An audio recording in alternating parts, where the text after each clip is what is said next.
Federal board of revenue के tax collection का shortfall अक्टूबर में 101 अरब रुपए की कमी रिकॉर्ड की गई, जिसकी वजह से दरामदात में कमी और महंगाई का तेज़ी से नीचे आना है। रिपोर्ट के मुताबिक बुनियादी तौर पर दरामदी मरहले में और मकामी सेल्स टैक्स की वसूली में तनज़्ज़ुली की वजह से महसूलात कम इकट्ठा हुई हैं।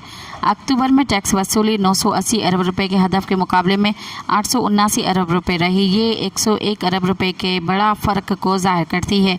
FBI ने माली साल के पहले 4 माह में 169 अरब रुपए के रिफंड्स अदा किए। ये हजम पिछले साल की इसी मुद्दत के 159 अरब रुपए के मुकाबले में 6.28% ज़ायद है।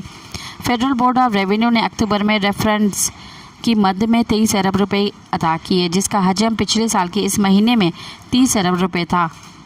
ये 23.33% कमी का ज़ाहिर करता है।